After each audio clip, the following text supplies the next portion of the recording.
طلعت معاك وقلت لك إن في ظاهرة هتحصل في بلد عربي بدون ما أذكر إيه هي البلد، وكل الناس هتصورها بالموبايلات وهتكون ظاهرة واضحة جدًا، جدًا.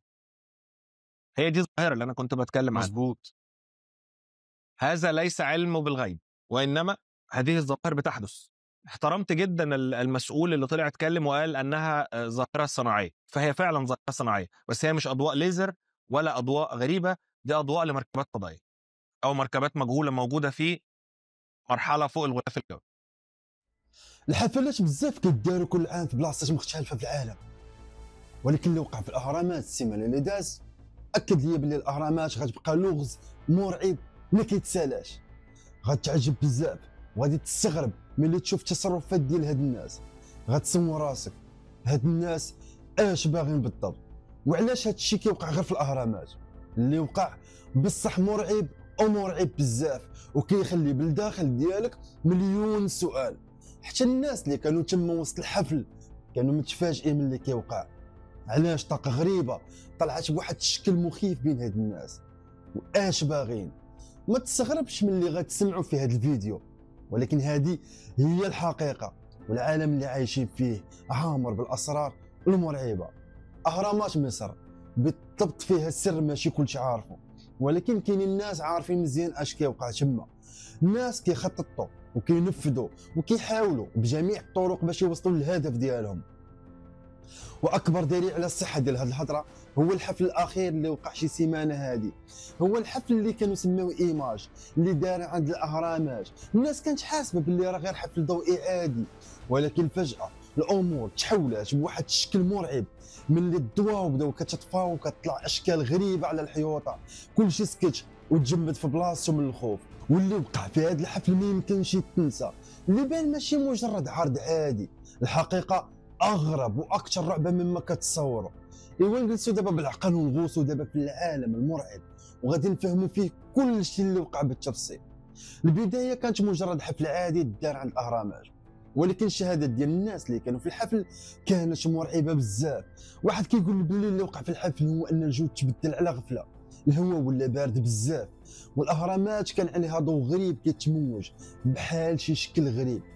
كيقول صاحبنا كنا كنشوفوا اشكال بشريه غريبه وما كناش فاهمين اش كيوقع، وشويه حتى شفنا بعينينا مجسم كبير مرعب كان كيشوف الناس من فوق الهرم مباشره.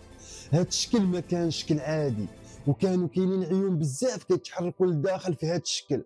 كيقول غير شفت هاد العيون هما كيتحركوا بدات التساؤلات كطيح لي على بالي. علاش هاد الناس جمعوهم في هاد الهرم؟ وعلاش جمعوا هاد الهرم الكبير بعين وحده؟ وبديت كنسول راسي اسئله بزاف. انا فين؟ وعلاش موجود وسط هاد الناس؟ واش كندير هنا؟ والاغرب من هاد الشيء كامل هو انني لاحظت ان الناس اللي دايرين بيا كيتصرفوا بواحد الطاقه غريبه بزاف، بحال اللي الشيطان كان كيحركهم. الناس اللي كانوا دايرين بيا بصح فقدوا عقولهم وتسالاو في مره، ما يمكنش لكم تخيلوا تصرفاتهم. وكيقول صاحبنا في هذه اللحظه قررت انني نهرب من هذه البلاصه الخايبه بالزربه ونخرج نجري للطوموبيل ديالي ونمشي لداري.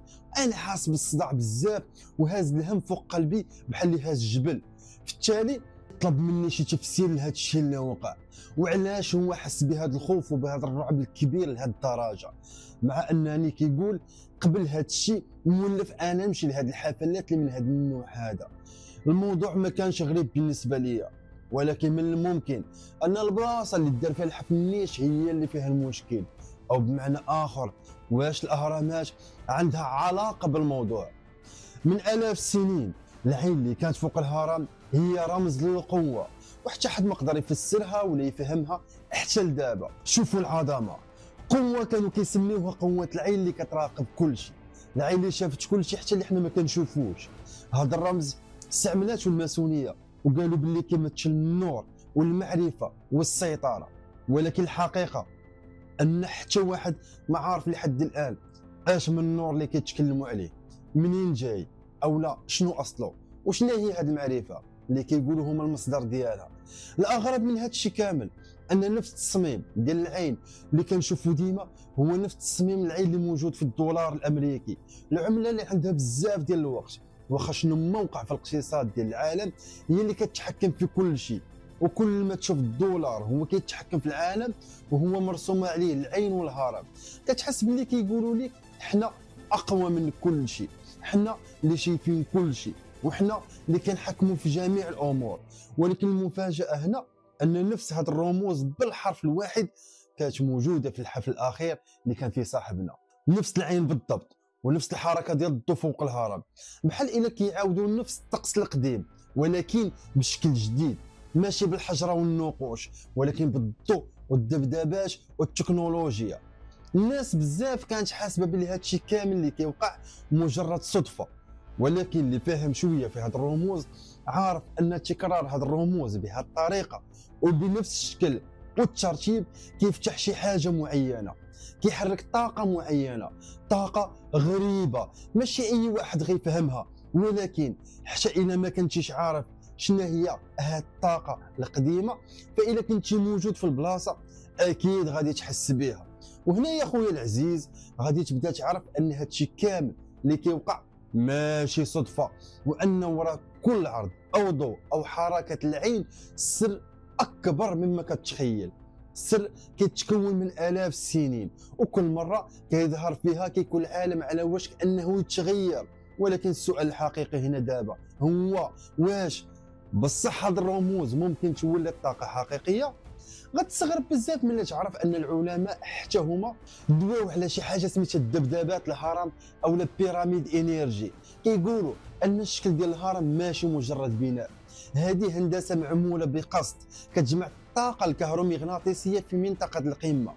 كاينين تجارب بزاف داروا في روسيا والتشيك ومصر النيش، جابوا نماذج صغيره للاهرامات وداروا لداخل ديالها اجهزه ديال القياس، اكتشفوا ان الطاقه بصح كتبدا تجمع داخل الهرم خصوصا في منطقه الوسط والقمه. هذا الشيء من غير ان كاينين تجارب اخرى النباتات كانت كتنمو بسرعه اكبر داخل الهرم، كيحطوا عاود شويه ديال الماء وكيلقاو ان هذا الماء ما كيتلوثش بسهوله على عكس الماء العادي اللي موجود على برا الهرم. وبحال الى الشكل ديال الهرم هذا كيخلق مجال ديال الطاقه ما كتفهمش، وبحال سبحان الله الهرم هذا ماشي مجرد شكل هندسي عادي. ولا كانت هذه الهضره اللي كنقولها صحيحه والعلماء اكدوا عليها، وكاينين تجارب علميه بصح كتاكد ان الهضره اللي كنقولها هي هضره صحيحه بنسبه 100%. تخيل عاود ان شي واحد استعمل هذا الشكل ومعاه رموز معينه بحال رمز العين مثلا، وزيدوا دار العرض الضوئي بترددات معينه، وهذا الشيء كامل دار في بلاصه وحده وهي البلاصه اللي فيها اعظم هرم على وجه الارض. واش كتحسب من هذه العوامل كامله كتجمع مع بعضها شنو اللي ممكن يوقع؟ وهنا نقدروا نفهموا ونفسروا علاش الناس اللي كانوا لداخل في الحفل حسوا بتغيير غريب وطاقه غريبه سيطرت عليهم. علاش الجو ديال الحفله تبدل على غفله والناس اللي داخل كانوا كيتصرفوا بحال الشياطين؟ علاش الناس اللي كانت لداخل في الحفله كتقول بلي حسوا ان شي حاجه كتحركهم في الهواء بلا حتى شي سبب؟ كاينين ناس كيسميوها الطاقه الكونيه، وناس اخرين كيسميوها طاقه الاستدعاء، استدعاء القوه القديمه اكثر من الحضاره النيش. الغريب عاود في هذه الهضره اللي كنقولها ان الفراعنه النيش هم كانوا مؤمنين بشي حاجه سميتها اليكا، وهذا الاليكا عندهم هي الحياه من بعد الموت او الروح الثانيه، وكانوا كيعملوا عند الهرم طقوس هكذا غريبه باش الاليكا كانت كتخرج من بلاصتها وتتعامل وسط الناس بحريه. الطقوس اللي كانت كدار عند الهرم كانت طقوس كتعتمد على الموجات الصوتيه وطاقه معينه، وهاد الجوج ملي كيتجمعوا مع بعضياتهم كتخرج منها طاقه مرعبه بزاف.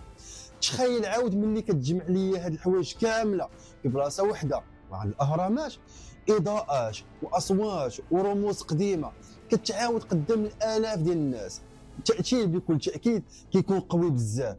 وانت ملي كتحضر الحفل طبعا كتشارك في الطقوس ديالهم وكتكون جزء منها بلا ما تحس، وهذا الشيء هو السبب والتفسير العلمي الاحساس الغريب اللي حس به صاحبنا في الحفل. وهذا الشيء اللي كنقول لك علاش الناس كانت كتصرف بطاقه غريبه، وعلاش حسوا ان شي حاجه غريبه موجوده في الجو. حتى الناس اللي كانوا موجودين في الحفل نيتهم ما كانوش حاسين بحاله من الوعي والادراك الكامل، حيتاش ببساطه سيطرات على عقولهم وقلوبهم الطاقه الشيطانيه الخبيثه، وكانت وللاسف الشديد على قلوبهم غشاوه. هاد الحفلات كتعاود بشكل دائم ومستمر، بحال حفله ترافيسكوت اللي كانت فيها نفس الطاقه الشيطانيه. والابشع من هاد الشيء ان ناس تماتت في وسط طقوس شيطانيه غريبه. خاصك تبقى عارف ان الاهرامات ماشي مجرد مقابر عاديه، بل هي مصادر ضخمه للطاقه، وان العلماء اكدوا اكثر من مره ان الهرم كيجمع طاقه كهرومغناطيسيه في القمه ديالو. وكاينين تجارب بزاف بصح تبتاش ان كاينه موجات كتولد دايره بالهرم. كاين الناس كتقول ان الفراعنه نجحوا وعرفوا انهم يفتحوا بها بوابات اخرى، بوابات موجوده بين العالم اللي عايشين فيه وبين العالم الثاني. وكل ما كيدار شي حدث عند الاهرامات، سواء كانت حفله تصويريه او حتى زياره رسميه، هاد الطاقه كتنشط من جديد. ولكن هاد المره استعملوها في واحد الحفل كانوا فيه مجموعه من المغيبين مشاو لبلاصه باش يتونسوا، وانا واثق انهم لو كانوا فاهمين اللي كيوقع حتى واحد منهم ما غتكون عنده الجرأه باش يمشي لهاد البلاصه. نجيو هنا لواحد التساؤل مهم بزاف اللي كيقول واش بصح ممكن يكونوا كاينين اشخاص كيخدموا في الخفاء، منظمات كتستعمل الفن والابهار كغطاء؟ ما غنقولش لك الجواب حيت واضح وضوح الشمس قدام عينيك، ولكن غنرد عليك السؤال بسؤال اخر، وغادي نقول لك علاش كاع الحفلات العالميه دابا كتركز باش توقع في بلاصات رمزيه حضاريه معينه، بحال الاهرامات او المعابد اللي في لبنان او المعابد اللي في الفاتيكان او في اوروبا. كاع البلاصات اللي كيختاروها في هذه الفتره الاخيره للحفلات ولات بلاصات عندها طابع روحاني قوي. واش الوجود ديالهم بصح في هذه البلاصات السبب ديالو والهدف الاول والاخير ديالو هو انهم كيستعانوا بالطاقه اللي موجوده في البلاصه، الطاقه الروحانيه القديمه اللي كتستعمل باش تجذب طاقه معينه. كاين ناس كتقول ان الحفل الاخير اللي دار عند الاهرامات ما كانش مجرد حفل عادي، بل هو بدايه الحقبه وطقس جديد، وان الشيء الغريب اللي بان عند الاهرامات ما كانش مجرد كيان عادي. هذا الكيان الغريب المرعب تجسد من خلال الطاقه والضوء. واش كتحسب علاش كل ما شي واحد كيحاول يدخل لشي مقبره فرعونيه كتوقع شي كارثه؟ من ايام هاورد كارتر اللي اكتشف مقبره توش عنخ امون واللي ماتوا من بعده عشرات الناس بشكل غامض، من ذاك الوقت والناس كتقول باللي كاينه لعنه سميتها لعنه الفراعنه. واش كتحسب بان هذه اللعنه ممكن تنشط بشي طريقه؟ واش هاد الحفلات ممكن تكون تسبب في شي خراب حقيقي ديال بصح يمكن يوقع مع النهايه ديال القصه، او لا هي غير البدايه؟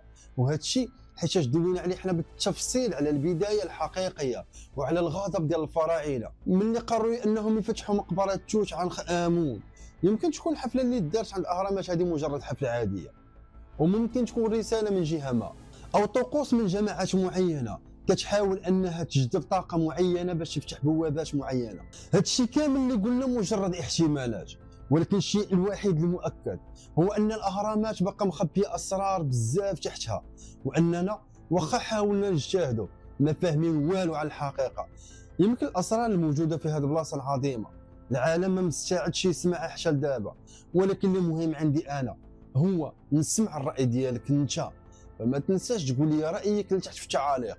بغينا هكذا نتناقشوا في الموضوع ونعرفوا اراء الناس المثقفين اللي متبعين هذه القناه. طبعا كنقلبوا على جميع الاراء، وكنتمنى انك تكون استفدتي وتونستي بهذا الفيديو. فإلا وصلتي حتى لهنا فانا كنشكرك، كنقول لك تهلا في راسك. نتلاقاو في الحلقه الماجيه ان شاء الله. تهلاو في راسكم.